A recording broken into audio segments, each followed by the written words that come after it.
그래도 부동산 유튜브 네. 채널을 활발하게 운영하고 계시잖아요. 네. 그러니까 누구보다도 음. 요즘 구독자분들 부동산 관련해서 가지고 계신 고민들을 가장 많이 알고 계실 것 같아요. 의미는 좀 다를 수 있는데 네. 질문은 항상 똑같아요. 뭐 지금이라도 집을 사야 할까요? 라는 거거든요. 네. 제가 이제 2017년 1월인가 2월에 제가 절대로 전세 살지 말라는 영상을 하나 올렸었는데 그때 그 악플이 장난이 아니었거든요. 2017년도만 해도 아직 집값이 막 그렇게 급등하기 전이어가지고 그때도 비싸다 하긴 했는데 왜 대출 껴서 뭐 집 사라고 하냐 하면서 엄청 악플들이 많이 달려서 근데 그게 이제 벌써 한 4년 5년 지나서 지금은 이제 여기가 거기 그 성지인가요? 막 하면서 뭐 성지순례 왔습니다 하는데 그때도 그렇고 지금도 그렇고 거의 5년간 매년 반복되어 오는 지금이라도 집 살까요? 이렇게까지 올랐는데 집 살까요? 작년만 해도 진짜 비싸다, 정말 고점이다 라고 하면서 이제는 끝났다라고 말하는 분들 정말 많았는데 거기서 지금 7, 8% 더 올라갔거든요. 작년 대비. 네. 그래서 여전히 집을 못 사신 분들도 많으니까 그런 분들은 계속 고민을 하고 있는 거예요. 근데 사고는 쉽죠, 다들. 네. 근데 점점 뭔가 문은 닫혀가고 가격은 올라가는데 살 수가 없으니까 그럼에도 불구하고 뭘 살 수 있을까라고 생각하는 분들 반, 그리고 나머지 반은 이제는 좀 떨어질 때가 됐다라고 생각하면서 이제 오히려 좀 반대로 하락을 좀 바라는 분들 반 이렇게 돼 있고 그게 지금 뭐 몇 년째 이어지고 있어요. 끝없는 전쟁이네요. 네.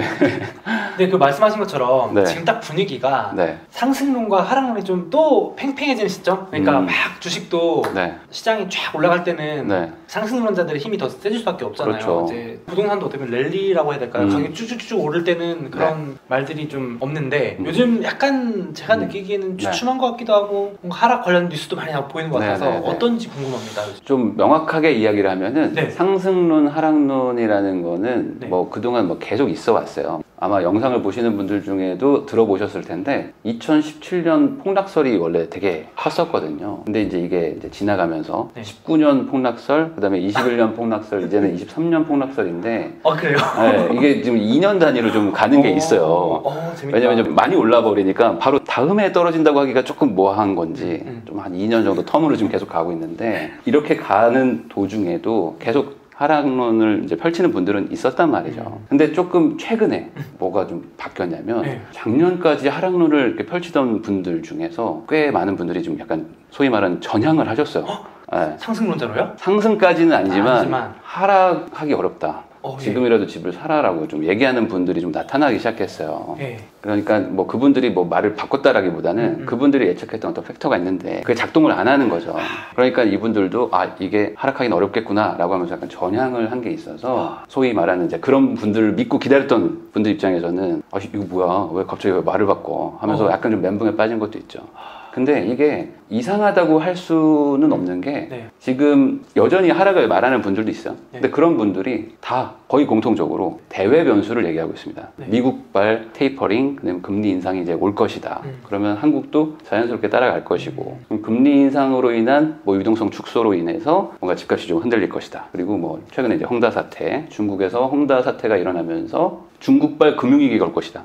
거의 그런 정도의 얘기들이지 국내 변수를 얘기하는 분은 거의 없어요.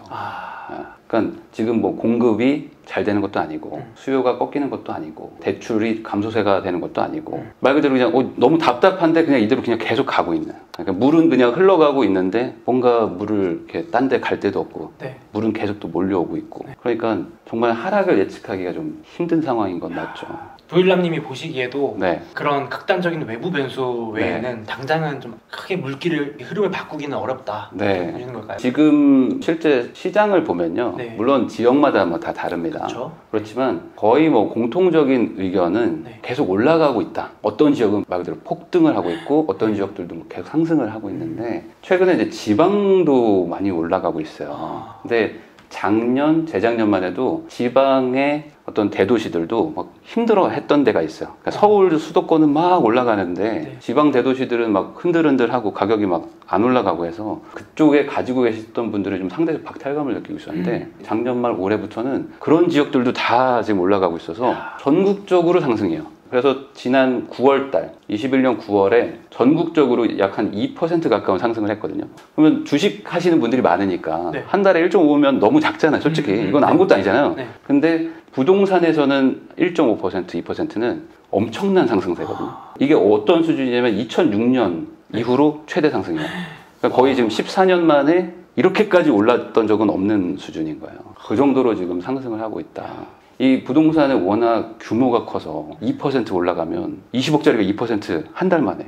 그러면 12개월로 하면 거의 뭐 30% 가까운 상승이에요. 복리니까. 네. 그럼 거의 따라잡을 수 없는 수준이 되잖아요. 그쵸. 월급으로는 따라갈 수 없단 말이에요. 근데 그게 전국적으로 일어나고 있으니 평균이 2%인데 그러면 어떤 상급지라는 곳은 더 할 것이다. 그러네요. 그래서 지금 지역별로 다르지만 본인 지역은 막 큰일 났다, 너무 비싸다라고 하는 분들이 꽤 많을 거예요. 아마. 그러면 제가 들어봤을 때 네. 약간 지역적인 차이도 있다고 하셨는데 네네. 실제로 주식으로 치면은 네. 돌고 돈다고 해야 될까요? 뭐 어떤 막 섹터가 돌고 막 네, 그런 뭐 게 그런 있잖아요. 것도 있잖아요. 뭐 기술주가 좋다. 네. 뭐 또 이번에는 또 뭐 에너지 주식이 좋다. 이런 것처럼 부동산도 약간 그렇게 돌고 도는 게 있는 건가요? 부동산에도 그런 게 있기는 있어요.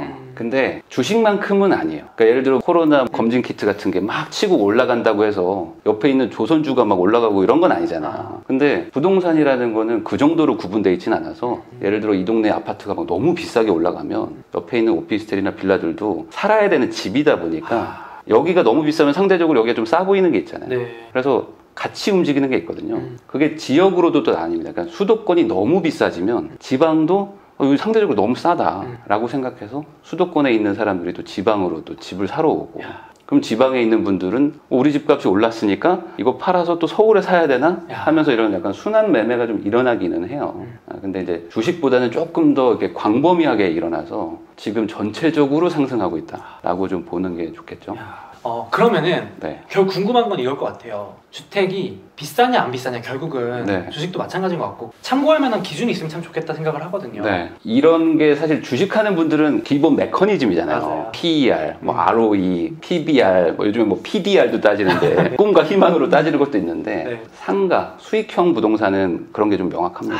예를 들어서 월세 수익률 네. 이런 거요? 투자용 이런 것들은 뭐 땅값의 상승률이라든지 아니면 건물의 원가, 건설 원가나 월세 이런 것들을 가지고 조금 더 따지시는데 네. 주택은 사실 그런 거랑은 약간은 좀 거리가 있어요. 주택은 주식으로 얘기하면 PDR이에요. PDR.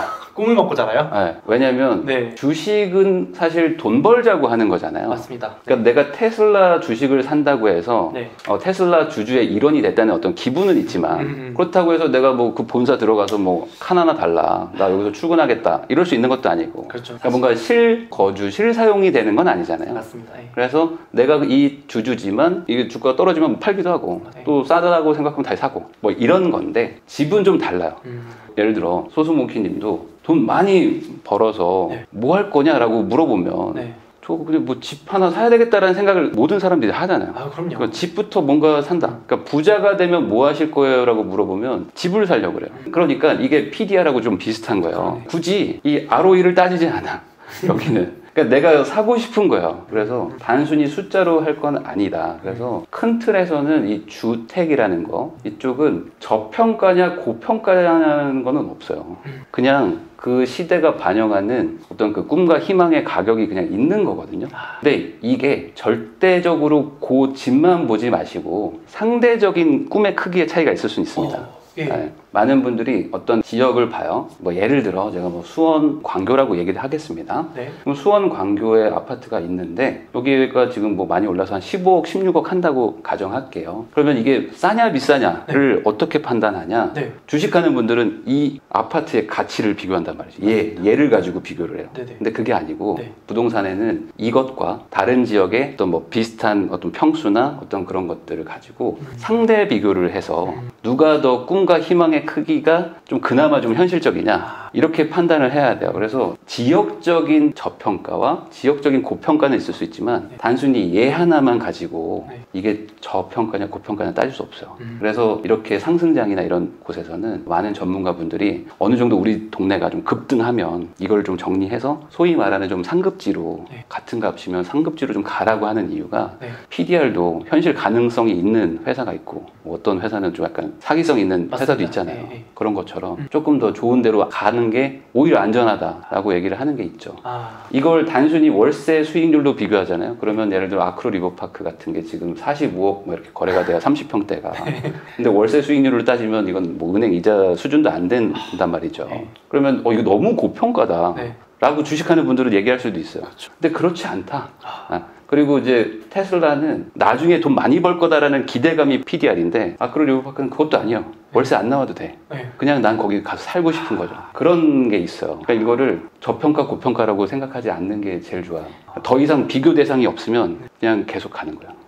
얘네들은. 그럼에도 불구하고 부일남님이 해주신 얘기 중에 연봉에 뭐 한 몇 배 되는 집을 사는 것도 하나의 방법이 될 수 있다 이런 말을 하셨는데 그런 건 있죠. 이 집 자체가 고평가냐 저평가냐라는 걸 따지는 거는 제가 봤을 때는 우선은 좀 무의미한데 내 능력에 비해서 너무 비싼 집을 사는 거는 조심해야 된다는 거야.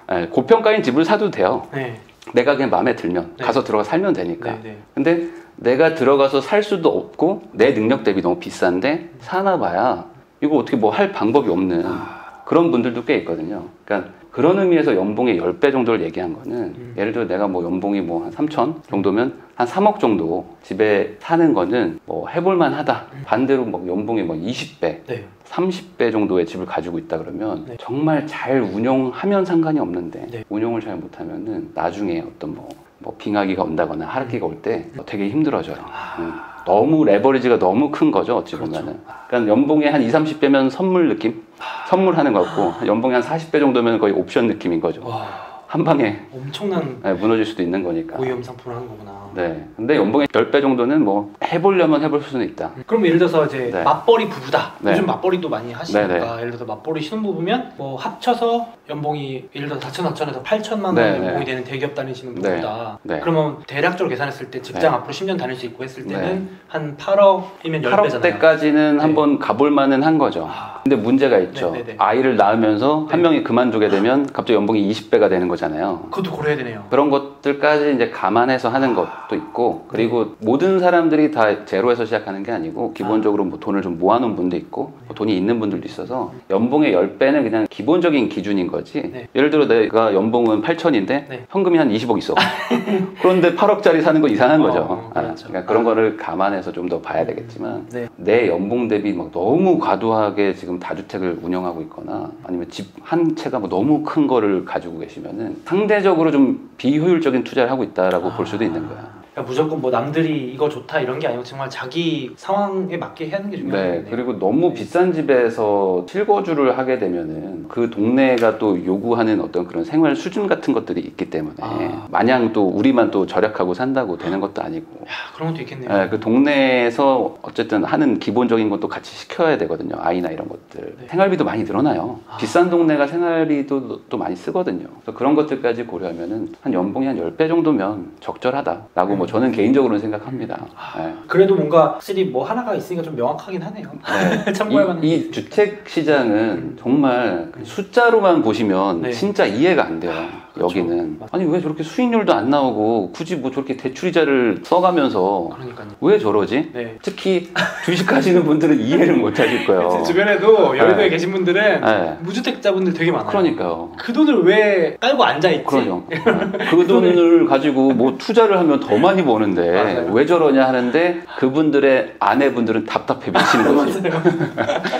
왜 남편이 이렇게 돈을 잘 버는데 우리는 월세 살고 왜 우리 2년마다 이사 다니고 우리 애는 왜 계속 전학을 가야 되는지 아니면 거기서 막 계속 올려주고 있으니까. 맞아요. 그러니까 이게 앞으로 벌어서 뒤로 까먹는 약간 그런 것도 있어요. 집을 너무 투자 가치라고 보면 좀 안 좋거든요. 진짜로. 그러면은 말 나온 김에 이 영상을 보시는 분들 중에 거의 절반은 지금이라도 사야 될까라는 고민을 하고 계실 수도 있는데 지금 딱 그 마음을 먹었을 때는 고민해야 될 게 뭐가 있을까요? 요 소수몽키 채널 주 시청 연령층이 보통 2030이신 것 같아요. 2030. 이제 투자금을 만들어서 이걸 주식으로 불려보려는 분들이잖아요. 근데 이분들이 최근에 특히 좀 많이 심적으로 좀 불안해 하시는 것 같은 게, 물론 해외 주식은 좀 그래도 지금 잘 괜찮지만 뭐 국내 주식도 하는 분들도 있으니까 국내 주식 지금 약간 조정받고 있잖아요. 맞습니다. 근데 부동산은 지금 또 불장이라고 막 하니까 여기서 뭔가 갈아타야겠다라는 생각을 하시는 분들이 좀 있을 수도 있어요. 그래서 실제로 집을 사려고 막 알아보는 분들도 있으실 텐데, 부동산 쪽에 어떤 경험이 좀 적고 그런 분들이 가장 크게 실수하는 게 지역을 먼저 정해요.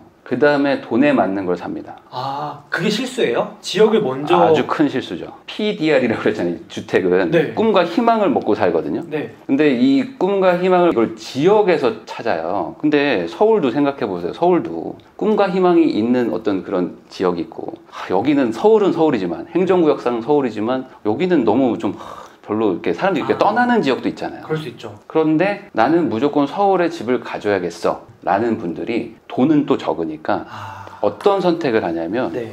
갭 차이가 적은 걸 사려고 그래요. 갭 차이라는 건 이제 매매가와 전세가가 차이가 안 나는 겁니다. 그러면 이건 나쁜 게 아닌데 라고 생각하실 수도 있는데 네. 우리가 가지고 있는 2030 세대분이 가지고 있는 돈 자체가 뭐 몇 천만 원 수준이면 대부분 갭 차이가 적은 거는 아파트는 안 된단 말이죠. 근데 난 서울이라는 걸 정해버렸어. 그러니까 어떻게 하냐면 빌라 쪽을 가게 돼요. 빌라 가면은 신축 빌라들인데 뭐 2억 5천 이 정도 합니다. 근데 전세가 2억 3천이에요. 그러면 2천만 원으로 서울에 내 집 마련? 나쁘지 않잖아요. 네. 괜찮죠. 그리고 내가 열심히 돈 벌어가지고 나중에 전세금 빼고 들어가면 되잖아요. 네. 근데 아까 말했죠. 이 가치 평가라는 게 주택은 쉽지 않다고. 맞아. 근데 신축이잖아요. 네. 그러면 2억 5천만 원이 정말 시세가 적정하냐? 라는 게 이 선행이 돼야 돼요. 근데 이게 안 돼요. 그러니까 사람들이 어떻게 생각하냐면 전세가 2억 3천이면 매매가는 당연히 2억 5천은 하는 거 아닐까? 라는 식으로 생각을 한단 말이죠. 근데 이 전세 2억 3천은 뭐 이런 말 하면 뭐하지만 충분히 가격을 인위적으로 만들 수 있거든요. 전세라는 거는 돌려받을 수 있는 돈이잖아요. 그래서 전세를 2억 3천에 내놓고 사람이 들어오면 어차피 2년 뒤에 돌려주면 되잖아요. 그리고 이건 법의 보호를 받습니다. 그러니까 어떻게 받아낼 수 있는 기본적인 그런 조건이 돼요. 그러다 보니까 신축이고 분양을 해야 되니까 2억 3천에 살아주면 예를 들어 에어컨을 달아주고 냉장고를 주고 막 그런 게 있어요. 그래서 이 방송 보시는 분들 중에 2030 세대들 특히 이제 갭 투자를 해서 뭔가 내 집 마련 하나 해놓겠다 해서 집을 사러 가셔서 신축 빌라 같은 것들을 이제 분양 받는 쪽으로 만약에 가게 되면은 이상하게 잘해주세요. 엄청 잘해주고 신혼부부가 만약에 온다. 여자친구랑 같이 온다. 그러면 옛날에 우리 생각난다 하면서 막 이자도 지원해 주시고 중개비도 안 받으셔. 그러니까 세상에 이렇게 아름다운 분들이 있는지 모를 정도로 너무 신기한 경험들을 아마 하실 수도 있습니다. 2억 3천이 전세 시세가 아닐 수도 있거든요. 실제로는 뭐 1억 9천, 2억인데 조금 올려놓고 거래를 하고 그럼 전세가 2억 3천이니까 2억 5천에 살아. 이게 논리가 맞잖아요. 맞죠. 근데 만약에 본질적인 시세는 뭐 2억 1천 뭐 이럴 수도 있는데 그래서 좀 약간 비싸게 살 수도 있어요. 요거는 꼭 좀 조심을 하셨으면 좋겠다. 야, 정말 중요한 포인트네요. 사실 이거 저는 경험을 했어요. 아, 그래요? 저희 와이프랑 신혼부부 때 저도 완전 정말 제로에서 시작했기 때문에 돈이 모아놓은 돈이 없었고 뭐 주식에 넣는 쪽이 있겠지만 그때 신축 빌라 하면 너무 혹해요. 디자인. 그럼요. 왜냐면 다 주변에 약간 낡은 빨간 벽돌 빌라였는데 걔만 디자인이 예뻐요. 디자인도 이뻐. 갔더니 막 대리석 바닥이고 막 물론 평수가 10평대인데 실제 투자도 얼마 안 들고 이거 전세 하지 말고 사라. 진짜 전 똑같은 소리 했어요. 복비 안 받겠다. 시스템 에어컨이라면 다 달아주겠다.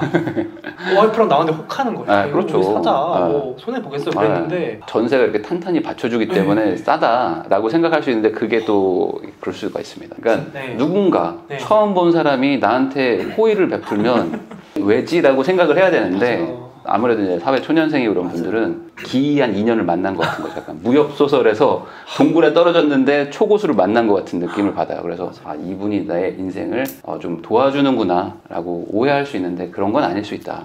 진짜 중요한 말씀이신 것 같아요. 그래서 저는 무조건 집을 사시는 건 괜찮은데 최소한 집이 한 2년 이상 된 집을 사셨으면 좋겠어요. 오히려? 그러니까 꼭 신축이 아니더라도 2년 정도 지나면 그래도 신축이에요. 사실. 2년, 3년 지나면 처음에 들어갔던 그 세입자분이 이제 뭐 나가면서 새로운 세입자가 또 구해질 거 아니에요. 그러면서 이제 약간 시장의 가격의 평가를 좀 받거든요. 가치 평가를. 근데 이제 처음에 들어가다 보면 어떤 기준 가격이 없으니까 예를 들어 딱 이거죠. 주식이 공모가 얼마 딱 나온 거야. 근데 이게 시장의 가치 평가를 받은 건 아니잖아요. 맞아, 사실 그렇죠. 그렇겠거니 했는데 시작하자마자 한가가 맞을 수도 있잖아요. 약간 신축 빌라가 그런 것들이 있을 수 있다는 거죠. 그러니까 굳이 내가 공모가에 들어갈 필요가 있을까? 한번 시장의 평가를 받고 나서 2년 뒤에 들어가는 것도 괜찮다. 너무 좋은데요? 2년만 해도 사실 진짜 새 거잖아요. 완전 새 거죠. 새 건데 그렇게 해서 좀 안전 마진을 한번 확인하고 들어가는 것도 그렇죠. 시장의 평가를 받은 상태로 가는 것도 괜찮다.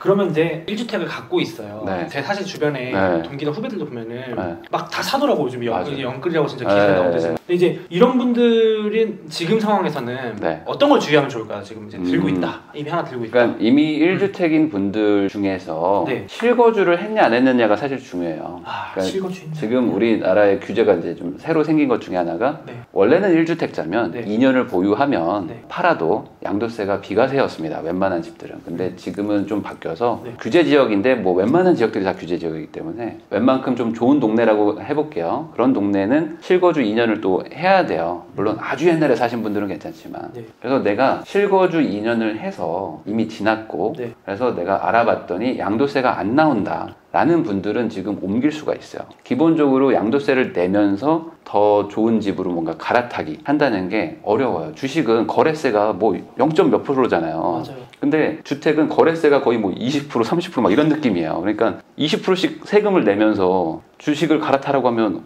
어렵잖아요. 거의 어렵죠. 네. 그러니까 주식 하시는 분들은 쉽게 뭐 갈아탈 수 있을 것 같은데 라는 생각을 가지고 주택에 오면 안 돼요. 주택은 정말 옮기기가 힘들거든요. 더 신중해야겠네. 신중을. 그렇죠. 그렇기 때문에 또 역설적으로 집을 못 사는 것도 있어요. 너무 신중하게 또 고르니까. 근데 현재 상태에서 현재 2021년 지금 하반기 기준으로는 1주택이시면서 뭐 시세로 치면은 뭐 한 11억 정도? 네. 그 이하인 집을 2년 이상 실거주를 했다. 이분들이 세금에서 가장 자유로워요. 네, 이분들은 이제 옮기면서 거의 세금이 발생하지가 않고 네. 그리고 옮길 때 다른 집을 살 때 또 취득세가 발생하는데 취득세도 그냥 일반 과세 원래 내던 세금입니다. 그러니까 지금 규제가 많다 하더라도 이분들 입장에서는 이제 과거와 뭐 크게 차이가 없어요. 그러면 이분들은 지금 어떻게 해야 되냐? 옮겨야 돼요. 더 좋은 동네로 가야 됩니다. 그동안 본인이 모아놓은 돈과 이 집을 판 돈을 합쳐가지고 네. 조금 더 좋은 동네로 가야 되는 건 맞아요. 왜 그러냐면 지금 21년 주택시장은 정말 이상해요.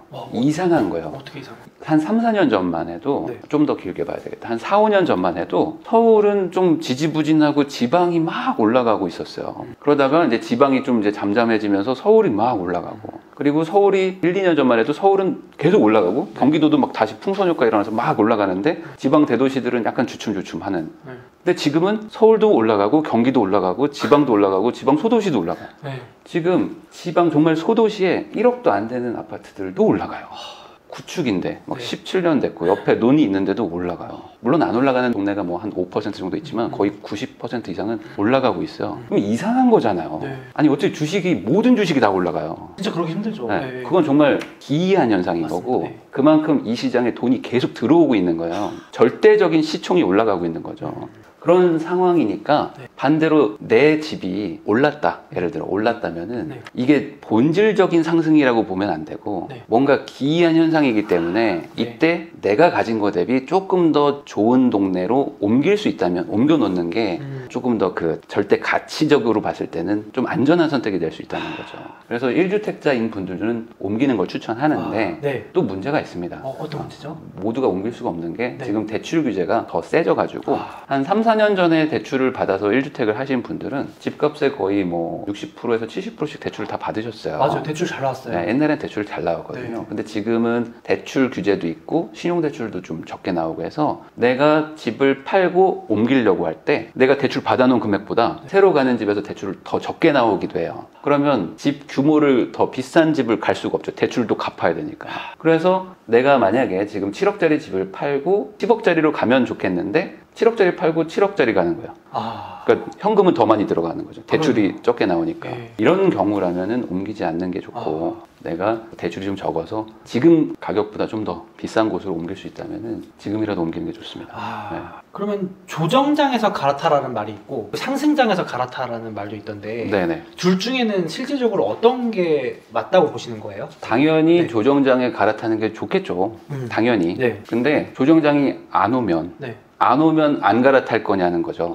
그러니까 이게 주식하고는 조금 달라요. 그러니까 주식은 조금 더 주택보다 더 개별적으로 움직이는 게 더 크잖아요. 맞습니다. 그래서 내 주식이 안 오르면 빨리 팔아서 네. 다른 걸로 갈아탈 수도 있는데 더 잘 오르는 걸로. 여기는 네. 내려가면 같이 내려가고 네. 올라가면 같이 올라가는데 네. 이 규모 자체가 다르니까 더 큰 거, 더 좋은 애들이 더 비싸요. 더 많이 올라가요. 네. 절대 가치가. 네. 그러니까 주식처럼 하기가 조금 어려운 거예요. 조정장에 갈아타면 사실 제일 좋은데 조정장이 안 오고 계속 지금 상승세라면 네. 이 집이라든 주식이라는 건 결국에 특히 1주택자분들은 내가 사는 공간이고 우리 아이가 크는 공간인데 조정장만 기다리기가 좀 뭐한 거죠. 이건 좀 필요한 거니까. 예를 들어 아이가 3명이에요. 소수몽키님이. 근데 내가 모닝 타고 있어. 카니발로 바꿔야 돼요? 안 바꿔야 돼요? 바꿔야지. 필요하니까. 근데 카니발이 2022년형이 100만 원 싸진다더라 라는 소식을 들었어요. 그럼 어떻게 할까? 안 바꿀 거예요? 아주 바꿔야죠. 뭐. 어떻게든 바꿔야 되는 거잖아요. 당장 애가 셋인데 모닝에 어떻게 태우냐고. 이건 안 되잖아요. 그러니까 그런 거죠. 그러니까 기다린다고 해서 가장 뭐 좋은 타이밍에 갈아타면 좋겠지만 집이라는 거는 무조건 돈만 보고 하는 그런 투자랑은 조금 달라서 내가 옮길 수 있을 때 좀 옮기는 건 괜찮다고 저는 보거든요.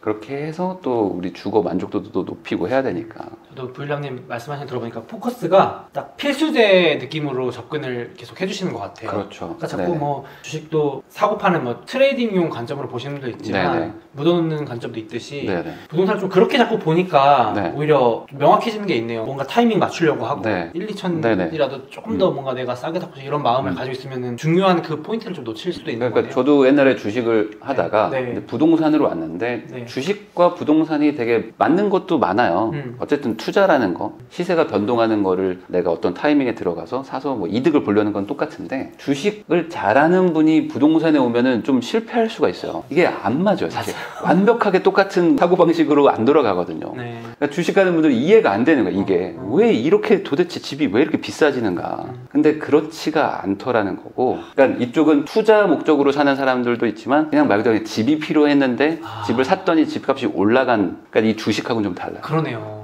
필요해서 산 사람들도 존재하니까. 꼭 돈을 안 벌고 싶어요. 그냥 나는 돈 벌어서 그냥 이 동네 살고 싶어 하는 사람들도 엄청 많거든요. 근데 그게 가격이 뭐 5천만 원이 오르락 내리락 한다고 해서 안 사냐? 그런 사람들이 아니란 말이죠. 그런데 여기서 좀 제가 짚고 넘어갈 건 다주택자 분들이 있습니다. 다주택자. 다주택자들은 철저하게 주식 마인드랑 똑같아요. 왜냐면 우리도 무조건 우량주만 사진 않잖아요. 그럼요. 앞으로 뭔가 뜰 거라든지 지금은 조금 뭐 상대적으로 실적이 안 좋은데 나중에 좀 좋아질 거라든지 이런 걸 사잖아요. 그 회사가 좀 별로여도 상대적으로 올라갈 것 같으면 사잖아요. 다주택자들은 철저하게 그런 마인드로 가거든요. 그래서 세금을 피한다거나 규제를 피한다거나 무언가 내가 지금 가서 돈을 벌 수 있을 것 같으면 가요. 그게 지금 지방 아파트 시장이거든요. 규제가 없는 지역으로 사람들이 가서 뭐 아파트를 막 3채, 4채씩 막 삽니다. 지금 공시가격 1억 이하인 주택, 빌라나 뭐 아파트 이런 것들은 취득세를 중과받지 않아요. 그래서 1.1%만 내면 되거든요. 그러면 1억짜리 사면, 예를 들어 1억짜리 사면 110만 원이에요. 크지 않죠? 크지 않아요. 그리고 그거가 올라서 뭐 팔면 세금을 좀 내긴 하지만 그래도 지금 막 올라가니까 1,000만 원 벌어서 500 세금 낸다. 그렇게 생각하고 막 들어가는 거예요. 그럴 수 있겠네요. 그러니까 이 철저하게 주식 투자처럼 들어가는 이 다주택자들이 가는 동네는 조심하셔야 되는데 여기는 막 오지만 갑자기 다 나갈 수도 있어요. 주식처럼 갑자기 작전주처럼 확 뜨고 다시 내려가기도 하고 그러거든요. 그럴 것 같아요. 그러니까 이런 거를 제가 지금 하라는 건 아니고 실수요자들, 실거주자들은 어차피 대부분 다 아파트를 좋아하시고 아파트만 선택한다고 해도 주식으로 치면 그래도 상위 한 30-40% 정도의 우량주들을 산다고 보시면 돼요. 그러니까 아파트 한 채 정도는 크게 고민 안 하고 사는 건 괜찮다고 봅니다. 제 친한 지인 중에 이런 분이 있어요. 20대 후반이고 직장 다니고 있는데 코인을 한 거예요.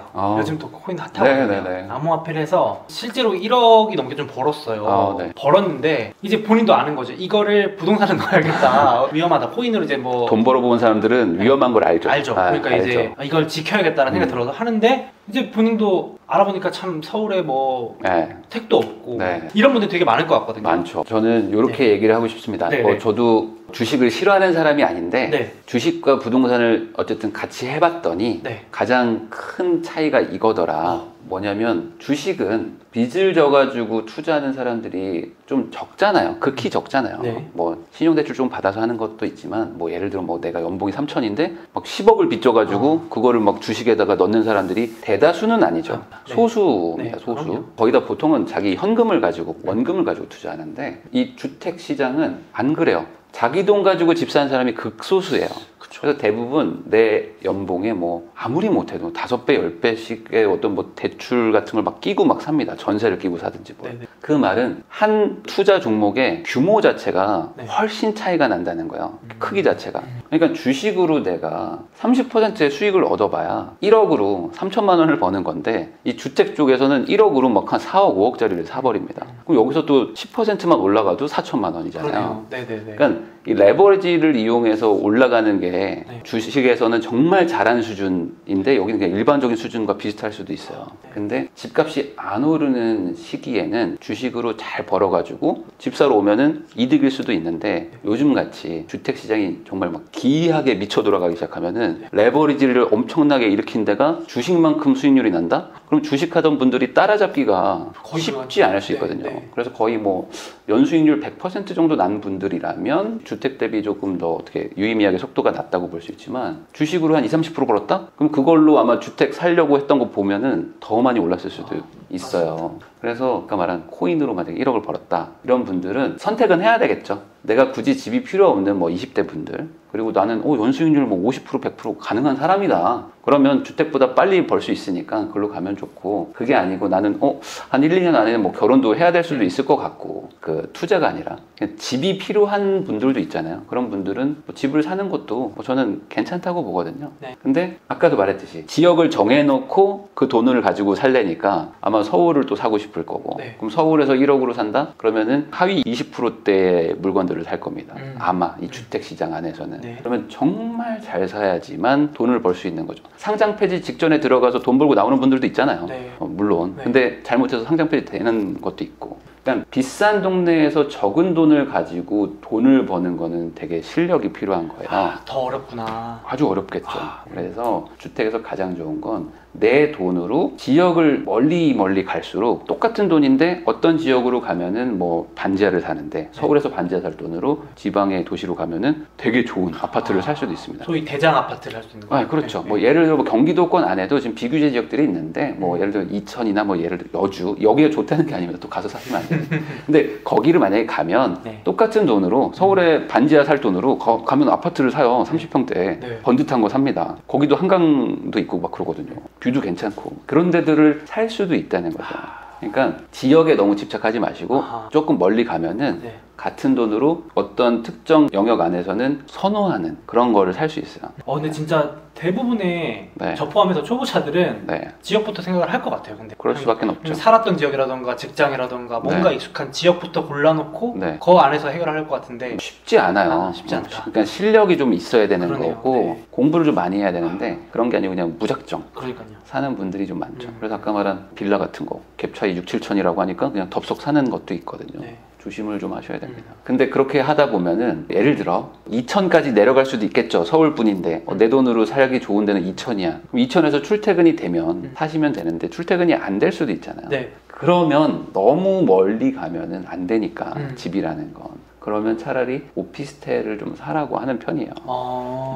오피스텔은 그래도 대출이 좀 나오니까 같은 돈으로 빌라나 이런 것들 대비 조금 그래도 조금 규모를 좀 있게 살 수가 있고 그리고 대부분 다 2030 아직 결혼 안 한 분들도 많으실 테니까 이런 분들 입장에서는 결혼도 해야 되잖아요. 네, 나중에. 근데 그때 오피스텔이면 그래도 2명이서 살기는 뭐 충분하고 아이 임신하고 뭐 아기 낳을 때까지도 살 수 있는 방 2개 뭐 주방 거실이 있는 것들은 사볼 만도 하거든요. 그쪽도 지금 그래서 사람들이 아파트의 대안으로 많이 찾아서 막 올라가고 있으니까 이쪽도 한번 보시는 건 좋다라고 생각은 합니다. 그러니까 항상 염두에 두는 건 내가 사용할 수 있느냐를 항상 보시는 것 같아요. 지금은 그러니까 다주택자 아까 말한 주식 포지션인 분들은 거의 꼼짝 말아요. 지금 사실 하기가 되게 힘들거든요. 그러니까 지금은 철저하게 이 무주택자나 1주택자들이 움직이는 시장이고 그 분들이 어디로 가느냐를 지금 먼저 봐야 되는데 다들 아파트가 너무 비싸니까 근데 말씀하신 대로 서울을 못 떠나는 분들은 어딘간 살아야 되잖아요. 네. 그분들이 지금 오피스텔로 가고 있는 거고 빌라로 또 가고 있는 거거든요. 네. 그래서 신축 아니고 이미 시장의 평가를 한번 받은 물건들 중에서 내 돈으로 충분히 살 수 있고 출퇴근이 가능한 곳을 산다면 아주 나쁜 투자는 아닐 수 있다. 괜찮네요. 네. 네. 그럼 다음으로 저도 이제 부동산 공부를 하려고 막 책도 보고 구일남님 영상도 보고 하면은 다양한 요소들이 있어요. 주식도 뭐 하나로 결정되는 건 아니잖아요. 예를 들면 학군, 직주 근접, 요즘은 한강 조망, 네. 가면 백화점에 슬리퍼 신고 가는 수세권, 네. 젊은 분들도 좋아하고 네, 저도 뭐 좋아하지만 스타벅스 네, 수세권. 네. 그러니까 이런 너무 많아요. 막 근데 이제 네. 또 가만 제가 보고 있으니까 트렌드도 좀 변하는 것 같기도 하고. 변하죠. 그럼 또 유행 따라 다닐 수는 없잖아요, 집이라는 네. 게. 그래서 네. 어떤 요소가 그래도 가장 중요하다. 사실 이거를 뭐 하나로 말하기는 참 어려운데 네. 그냥 쉽게 제가 예를 들면 네. 뭐 잠실 쪽에 네. 가면은 한강이 있는데 한강 앞으로 이제 대단지 아파트들이 좀 있어요. 막 5,000세대, 6,000세대 되거든요. 근데 이 아파트가 한강변이니까 당연히 아파트를 한강뷰가 나오게 지었겠죠. 네. 안 지었어요. 그럼... 2008년도에 지은 아파트들은 네. 그쪽에 다 2008년에 지었거든요. 네. 남향이에요. 아. 그러니까 부엌에서 한강이 보여. 네. 그럼 이상하죠. 네. 지금 생각하면 말이 안 되잖아요. 아니 왜 한강 바로 앞에 있어요. 그러면 당연히 우리 집을 한강을 보게 지어야지. 그래서 이제 한강을 보면서 이렇게 쫙 거실에서 TV도 보고 커피도 한잔하게 하면 얼마나 좋아요. 네. 근데 2008년도만 해도 한강뷰라는 거는 사람들의 관심 대상이 아니었던 거예요. 야, 그랬구나. 네. 남향을 좋아했죠. 네. 그때는. 왜냐면 겨울에 추우니까. 우리나라는 겨울에 춥고 또 여름에 덥고 이러니까 남향을 지어가지고 햇빛을 많이 받는 걸 좋아했어요. 그때만 해도 뭐 건조기 이런 거 잘 없으니까 빨래도 해야 되고 하잖아요. 네. 그러니까 시대의 트렌드라는 거는 계속 바뀌거든요. 근데 지금은 만약에 강남 지역에서 한강변인데 남향으로 짓겠다? 그러면은 그 시행사 그거 되지도 않습니다. 시공사 선택도 안 돼. 네. 무조건 북향으로 한강을 보라고 하죠. 어떻게든 3분의 1이라도 한강을 보게 만들죠. 이게 트렌드의 변화거든요.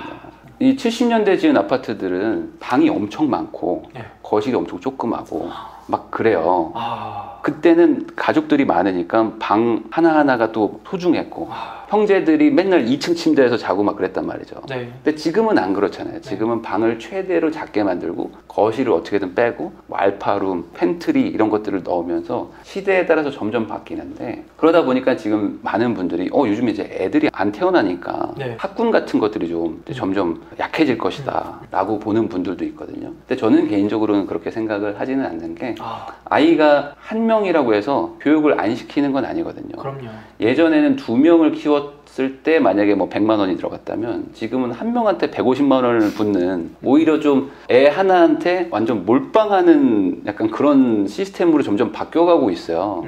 그래서 지역별로 학군이 좋고 이런 데들은 집값이 또 튼튼하게 또 받쳐주는 게 있거든요. 네. 그러니까 기본적으로 이 트렌드라는 게 바뀌기는 하지만 큰 틀에서 가는 거는 결국에 이 집이라는 건 자녀를 키우고 우리가 또 돈을 벌고 집에 와서 쉬는 공간이기 때문에 이 주택은 직주 근접, 그러니까 말 그대로 우리 직장까지 얼마나 빨리 갈 수 있느냐, 그리고 우리 아이가 안전하게 좀 살 수 있느냐, 네. 그리고 추가적으로 최근의 트렌드가 이제 우리나라가 이제 3만 불 넘어가면서 네. 좀 잘 살게 됐잖아. 그렇죠. 이제. 네. 그러니까 집이 좀 호텔 같았으면 하는 느낌을 조금 이제 갖고 있는 거죠. 그래서 네. 아까 말했던 2008년에 지은 아파트는 커뮤니티 시설도 별로 없어요. 맞아. 근데 그 이후로 지은 아파트들은 수영장도 넣고 사우나도 넣고 막 하는 것들이 점점 더 이제 호텔처럼.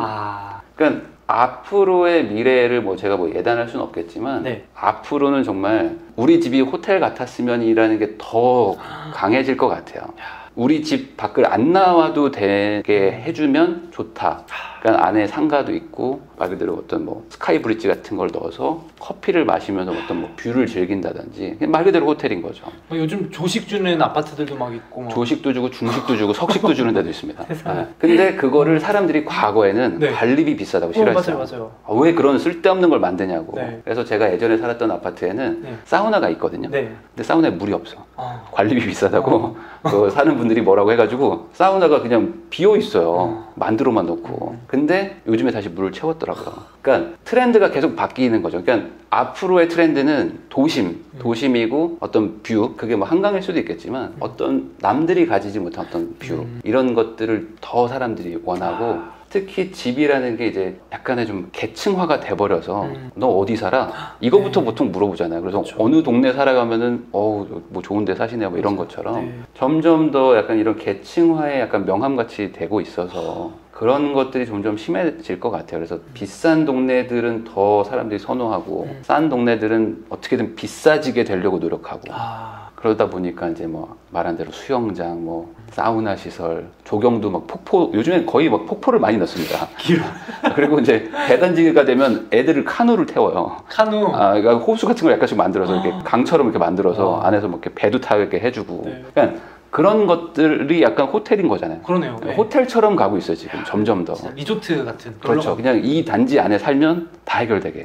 어차피 먹는 거야 배달의 민족이 해결해 주니까 네. 여기 안에서 특별한 경험을 하게 하려고 되게 노력을 하죠. 그런 집들이 좀 더 계속해서 인기를 얻고 아무래도. 그렇죠. 그래서 많은 분들이 최근에 이제 한강변 아파트를 막 되게 좋아하시잖아요. 네. 그게 말 그대로 우리나라에서 이 사람들이 한강을 좋아한다기보다는 한강 말고는 서울에서 이렇게 탁 트인 데가 하나도 없어요. 서울은 되게 빽빽하게 높이가 다 맞춰져 있어가지고 한강에 나가야지만 그래도 좀 뭔가 좀 이렇게 탁 트여 있는 느낌이 나잖아요. 네, 네. 아니면 어떤 대규모 공원. 그래서 그런 곳들 위주로 부자 동네들이 형성될 수밖에 없고 뭔가 탁 트인 거. 뷰도 마찬가지로 오션뷰가 10만 원 더 비싸잖아요. 맞아요. 호텔이. 똑같은 거죠. 마운틴뷰는 싸요. 그것처럼 좀 이렇게 탁 트인 데들이 아무래도 좀 앞으로 트렌드가 되지 않을까. 그러면 혹시 평수로 봤을 때는 네. 요즘 뭐 국민 평수를 30평대 국민 평수라고 그러더라고요. 네네네. 그거에 대해서 국민주택 네. 그게 85제곱이어가지고 33평형을 보통 말합니다. 33평을 국민주택이라고 하는데 네. 우리나라의 뭐 어찌 보면 건축의 기준이라고 할 수 있죠. 이걸 기준으로 모든 어떤 뭐 세제나 이런 것들이 혜택을 좀 주고 그거에 맞춰서 다 규제들이 정해져 있어서 네. 한국인들은 대부분 이제 30평대에 살게 됐죠. 그리고 너무 집값이 비싸지니까 25평대도 뭐 살고 있는데 과거만 해도 30평대는 다 작다 그랬어요. 아 그래요? 네. 왜냐면 지금은 애를 뭐 한 명 낳지만 옛날만 해도 뭐 2명은 당연히 낳고 뭐 3명 있는 집들도 있었고 그리고 조금 더 과거로 가면은 부모님 모시고 사는 집들도 많았어요. 그러다 보니까 예전에는 40평대, 50평대가 평수가 큰데 평당가도 비쌌어요. 그래서 예전에는 20평대 이런 게 인기가 없었거든요. 네. 왜냐면 20평대 애 둘 그리고 노모를 모시고 산다? 5명이 산다? 이거 너무 힘들잖아요. 네네. 그래서 인기가 없어서 또 안 지었는데 이제 인구가 점점 뭐 핵가족화도 되고 아이도 좀 적게 나오면서 이제는 40평대, 50평대가 약간 좀 애물단지 취급을 좀 받죠. 3인 가구 기준으로 40평 초반까지는 조금 널찍널찍하게 쓰면 쓸 수도 있다 정도인데 한 50평대 후반 정도 되면은 3명이서 산다? 그럼 조금 넓은 느낌이 좀 나기는 나거든요. 네. 그래서 지금은 아무래도 네. 20평대, 30평대가 좀 인기가 많고 전국적으로 봤을 땐 앞으로 이 기조는 좀 계속 갈 것 같아요. 그래요? 어쩔 수 없이. 왜냐면 평수가 넓다는 거는 어찌 보면은 좀 주택 시장에서는 여유를 부리는 거죠. 네. 왜냐면 그 큰 평수 가격으로 다른 조금 더 좋은 동네에 가면 20평대나 30평대 살 수 있잖아요. 네네네. 네. 근데 우리 동네에서 만약에 60평에 살고 있다? 그러면 다른 사람들이 저걸 팔면 더 좋은 동네 가서 30평대 살 수 있는데 왜 저기서 사냐? 라고 생각을 할 수도 있잖아요. 그러네요. 그리고 이 60평에 살아야만 하는 대가족들이 또 적기도 하고 그래서 전국적으로 봤을 때는 여전히 중소형 평수들이 강세일 수밖에 없을 것 같고 구조상 다만 비싼 동네들 그러니까 소위 말하는 아주 비싼 동네들 입장에서는 여유 부려도 되죠. 더 뭐 팔고 어디 더 뭐 갈 데도 없는데 그래서 최근에 이제 반포동에 가면 네. 70평대, 네. 90평대 이런 것들이 막 거래가 돼요. 그 기사 봤어요. 네. 그게 뭐 평당 1억 막 찍고 막 그러거든요. 그게 어찌 보면 국지적으로 일어나는 일이긴 하지만 그쪽은 또 그쪽 시장이 있는 거예요. 그러네요. 3명이서 그냥 80평에 살고 혼자서 50평에 사는 사람도 있어. 그냥 뭐 그런 거지 뭐. 그러나 그게 이제 전국적인 건 아니다. 그 포인트 잘 봐야겠네요. 이게 그것만 보고 마치 전국적으로 뭐 또 다 전국적으로 대형 평수가 인기가 있기는 힘들어요, 사실. 만약에 소수몽키님도 내가 경기도에 80평에 살고 있어. 근데 서울로 맨날 출퇴근을 해야 돼. 근데 이거 팔면은 서울에 30평대 살 수 있다 이거예요. 근데 그러면은 둘이 사는데 그쵸. 굳이 여기서 80평에 살 이유가 없을 수도 있는 거잖아요. 특별한 이유가 있지 않나. 그러니까 옮기려는 수요는 여전히 있는 거죠. 다음으로 부동산 하락기나 조정기에 거래가 얼어붙는다 이런 말을 제가 또 보고 불안하더라고요. 네네. 하락기에 거래량이 얼어붙는 거는 사실입니다. 그건 뭐 당연한데 주택과 또 주식은 좀 달라서 주식은 하락장 때도 막 던질 수도 있잖아요. 좀 싸게 내놓으면 또 누군가 또 사요. 이게 또 다시 반등할 거라고 생각하고 그거의 가장 큰 건 거래세가 적어서 거래세가 거의 없기 때문에 뭐 쉽게 던지고 반대로 쉽게 사는 분도 샀다가 안 되면 손절하지 뭐. 맞습니다. 근데 주택은 손절이라는 게 정말 어렵거든요. 그러니까 하락장이라고 해서 팔면 어쨌든 내가 산 거 대비 뭐 올라서 떨어지는 거니까 양도세를 안 내는 것도 아니에요. 그리고 팔면 어떻게 돼? 또 이사를 가야 돼. 또 애 학원 바꾸고 학교 바꾸고 전학 보내고 뭐 엄마들 막 친구들 막 다 헤어지고 막 이런 것들을 할 수밖에 없어요. 그러니까 심적인 거래세도 크고 실제 세금적인 거래세도 커요. 그러다 보니까 어떻게 되냐면 주택은 하락장이 오면은 안 팔아요. 그러니까 가격이 내려가고 있는데 매물을 던지지를 않는 분들이 많아요. 그냥 가지고 살고 버티는 거죠. 그러네요. 네, 근데 다주택자들, 아까 말한 주식 포지션에 있는 분들은 막 던지죠. 그래서 다주택자들이 많은 지역들은 하락장 때 되게 고생들을 해요. 왜냐면 이분들은 굳이 이걸 내가 살 집이 아니니까 그렇죠. 거기 들어가서 버틸 수가 없으니까 막 던진단 말이죠. 그래서 하락장 때는 매물이 늘어나고 그걸 사려는 사람들은 대부분 다주택자가 아니라 실거주자인데 실거주자들 입장에서는 집값이 내려간다고 하니까 또 안 살려고 하고 그래서 거래가 중단되면서 거래량이 급감하거든요. 그런데 거래량은 급감하는데 매물은 쌓이면 당연히 어떻게 되겠어요? 전날 시장가로 막 매도 물량이 막 쌓이면 개장하자마자 또 떨어지잖아요. 그것처럼 물량이 계속 쌓이는 그렇게 되면 이제 하락장이 시작돼서 본격화된다고 보는 건데 지금도 거래량이 없어요. 근데 상승한단 말이에요, 지금은. 그러니까요. 지금은 거래가 안 되는데 거래가 할 때마다 가격이 올라가요. 그러니까 소위 말하는 지금은 점상이에요. 지금은 점상 상황이에요. 상한가로 시작해. 그러니까 거래가 없다고 해서 무조건 하락장인 건 아니거든요. 근데 최근에는 거래가 안 된다. 그러니까 이제 살 사람들 다 샀다. 그러니까 이제는 이게 점상이 아니라 이제 조만간 이제 거래 없다가 이제 거래 중단으로 뭐 폭락할 거다라고 말하는 분들도 있는데 지금 상황은 전혀 그렇지 않고 그렇지 않아요? 반대로 팔지를 않는 거죠. 정확하게는 팔지 못하는 거거든요. 지금은 팔지는 못하는데 사려는 사람이 많은 거예요. 그러니까 시장 외로 매수 수요가 막 이렇게 받쳐오고 있어요. 근데 파는 수요가 없으면 거래는 안 되는데 점상 가는 거잖아요. 그런 상황인 거죠. 지금 왜 그러냐면 다주택자든 1주택자든 고가 주택들을 가지고 계시면 뭐 세금 같은 게 좀 많아요. 아까 말한 거래가 되게 힘들게 비용이 많이 늘어나 버렸고 1주택자분들 입장에서도 팔면 대부분 사람들이 집을 판다는 거는 지금 집보다 더 좋은 집을 가려고 팔거든요. 보통 그렇죠? 근데 지금은 이 집을 팔고 더 좋은 집을 못 가. 대부분 세금이나 이런 것들 때문에 더 규모를 낮춰야 돼요. 그러니까 막 못 파는 거예요. 근데 사람들은 계속 사고 싶어 하고 공급도 좀 부족하고 해서 지금은 거래량은 없어도 상승하는. 그렇지만 언젠가 나중엔 아까 제가 서두에 말했듯이 매물은 막 쌓이는데 거래가 안 되는, 거래가 중단되는 상황이 또 올 수도 있습니다. 그때는 웬만한 물건은 안 팔리고 웬만한 물건은 사지도 않고 정말 어떤 그 지역에서 가장 좋은 뭐 소위 말하는 어떤 대장 아파트, 뭐 로얄층, 로얄동들만 간간히 거래가 돼요. 간간히. 그런 거 아니고서는 거의 어떤 대응이라는 거를 할 수가 없습니다. 어차피? 어차피 이 집이라는 거는 투자 목적도 있지만 아까 말했던 실거주 목적도 있어요. 그래서 그냥 버티려고 하는 사람도 많고 그리고 내놔봐야 또 반대로 실거주를 하려고 하다 보니까 전세나 월세라는 대안도 있으니까 굳이 막 하락한다는데 안 사고 그러면 좀 그냥 지지부진하면서 막 흘러가는 거죠. 그래서 주식과 달리 주택은 하락장이 오기 전에 잘 정리를 할 게 필요하고 그리고 그게 또 바로바로 거래가 안 되니까 가장 좋은 거는 그냥 안 되면 들어가서 살지 뭐 라는 집을 사놓는 게 사실 가장 좋은 대응이에요. 못 들어갈 집을 사놓고 하락장 때 어떻게 해결하죠? 이게 잘 안 됩니다. 이쪽은 애초에 그런 시장이 아니에요. 그래서 하락장이 불안하시면 실거주 할 수 있는 집을 사놓고 그걸 가지고 뭐 최악의 상황에 내가 들어간다. 이게 대응이라 이런 거를 좀 생각을 하시고 판단하면 좋겠어요. 그런 관점에서 중간중간 하락기나 조정기가 올 수 있지만 그래도 부일남님 말씀 들으면 중장기적으로 우상향한다라고 말씀을 해주시는 것 같은데. 그렇죠. 저는 뭐 주식도 그렇고 부동산도 그렇고 우상향을 한다고 보고 우상향을 한다는 믿음이 없으면 이 자산 시장에 투자라는 걸 할 수가 없잖아요. 같은 생각이실 거 아니에요. 미국 주식은 계속 어쨌든 우상향 해왔고 한국의 아파트 주택 시장도 장기적인 우상향을 지금 해왔거든요.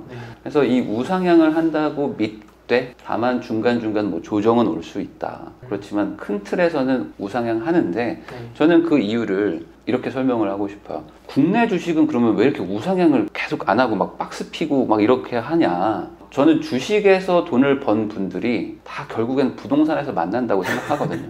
결국에 이게 진짜 당구랑 똑같아서 가락에서 만난다고 마지막에는 다 결국 부동산을 오세요. 지금 비트코인으로 막 돈 번 분들, 그런 분들이 지금 꼬마 빌딩 사러 많이 가요. 맞아요. 들었어요. 근데 그분들이 지금 시장 교란 세력이에요. 약간 베스예요, 베스. 약간 연못에 막 풀린 시장 교란 종이야. 이분들은 돈을 엄청 많이 벌어서 그런지 모르겠는데 수익률이 안 나오는데 그냥 주세요. 맞아. 안 깎고 산대 요즘에는. 와. 또 20, 30대 분들도 많으니까 그냥 건물주를 하고 싶은 것도 있고 그래서 그냥 수익률 안 나도 사는데 저는 이걸 왜 얘기하냐면 이 부동산, 특히 우리나라에서 어떤 뭐 아파트만 얘기하겠습니다. 아파트는 그냥 마지막 종착지라는 거죠. 결국 돌고 돌아 여기로 오니까. 네. 그러니까 어디서 돈을 벌든지 간에 결국엔 아까 말한 PDR, 나의 꿈과 희망은 집이거든요. 집 사고 나서 그 다음에 뭐 포르쉐냐 페라리냐 뭐 이런 거 따지겠지만 결국에 집은 무조건 살려고요. 모든 사람이 돈을 벌면은. 그렇기 때문에 이게 장기적인 우상향으로 갈 것이다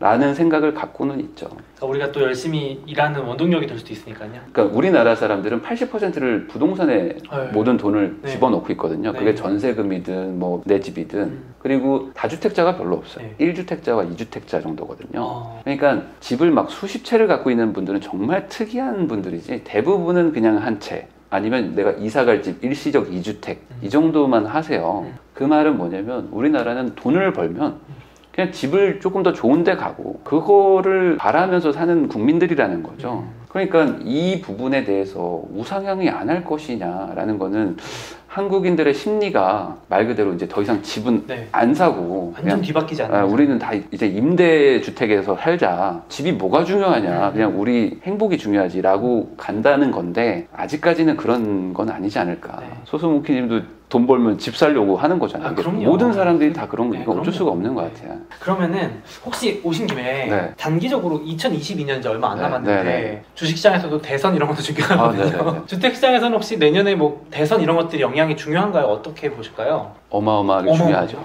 어마어마하게 중요한 시장이고 그래서 지금 부동산 시장은 사실 예측이 무의미합니다. 지금 내년에 지방선거도 있고 대선도 있는데 이 두 개가 사실 부동산에 엄청난 영향을 줘요.